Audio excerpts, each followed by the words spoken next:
इसकी असली वजह पता है क्या है? इसकी असली वजह है माहौल, दरबारी माहौल। क्योंकि दरबार के माहौल में आसान नहीं होता कि आप कोई गहरी बात कर सके। ये ठीक वैसे ही जैसे आप अपने घर जाएं किसी शादी ब्याह में, मान लीजिए आपके किसी कजन ब्रदर या सिस्टर का शादी ब्याह होने वाला है और आप पूरा गैंग इकट्ठा हो गया, चाचा बुआ फूफा मामा मौसी सब बच्चों का गैंग इकट्ठा हो गया है, खूब हंसी मजाक चल रहा है, चुटकुले पे चुटकुले चल रहे हैं।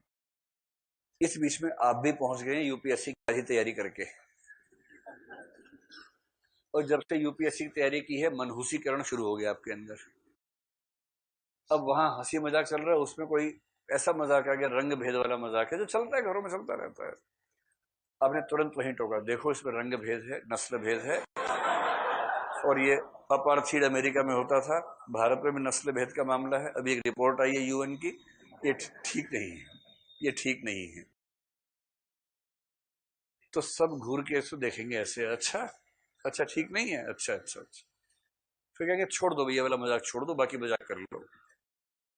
फिर कोई और मजाक आया, फिर हमने ज्ञान झाड़ दिया बीच में, रुको रुको रुको रुको, इसमें ये जो शब्द आया है ना, ये गलत है, क्योंकि इतिहास में प्रमाण नहीं मिलता इस चीज का, ये अप्रामाणिक है, ये मिथक है, इतिहास नहीं है। इतिहास और मिथक में अंतर होता है, मिथक दंत कथा होती है, किंवदंती होती है, मिथ शब्द का हिंदी अनुवाद है। वो कह रहे हैं कि भैया आप जाओ, आपकी शादी में हम आएंगे, आप जाओ, या दीदी आप निकलो यहां से, बहुत हो गया। क्योंकि ज्ञान अगर है तो ज्ञान के लिए माहौल भी तो चाहिए। लोग शादी ब्याह में जूता चुराने के मूड में, आप कह रहे वो चोरी करना बुरी बात है। संविधान के नीति निर्देशक तत्वों में लिखा हुआ है, डीपीएसपी, वो इंदिरा गांधी ने संविधान संशोधन किया था ना, 42वां उसमें लाए थे, और एक अलग से आर्टिकल बनाया था, उसमें 10 से बाद में एक 86 वैसे आ गया था, 11 होते हैं, और उसमें लिखा है कि हमें चोरी नहीं करनी चाहिए। तो डीपीएसपी संविधान में, भारत का संविधान है, तो हम जूता नहीं चुराएंगे। कि जूता चुरा के तुझे ही मारेंगे, ध्यान रखना, इतना मुंह पे बजाएंगे जूता, मुंह भी जूते जैसा हो जाएगा तेरा।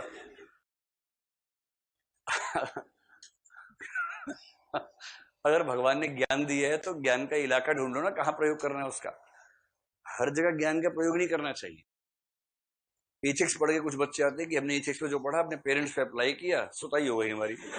तो होगी सुताई जब गलत जगह प्रयोग करोगे। भाई उसका प्रयोग आपस में कीजिए, एक दूसरे को समझाइए। कहाँ बाबा आदम को समझाने चले हैं, तो कहाँ समझ पाएंगे। बात समझ में आ गई। दरबार के माहौल में सब दरबारी बैठे हैं कि मजा आने वाला है, कविता आएगी, मजा आएगा, गुलगुली गिल में गलीचा है, भी अभी हुआ है।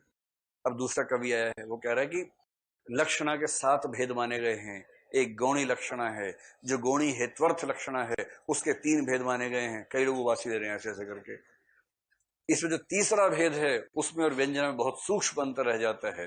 एक दो लोग गिर गए नीचे, मसनत पे गिर गए हैं, अंगूर के ऊपर ही गिर गए एक दो लोग। बाकी कह रहे भैया जल्दी सुनाओ यार, कविता सुनाओ कविता। इस माहौल में क्या आप गंभीर बात कर सकते हैं? नहीं कर सकते। तो माहौल ऐसा था जहां पर गंभीर चिंतन नहीं हो सकता।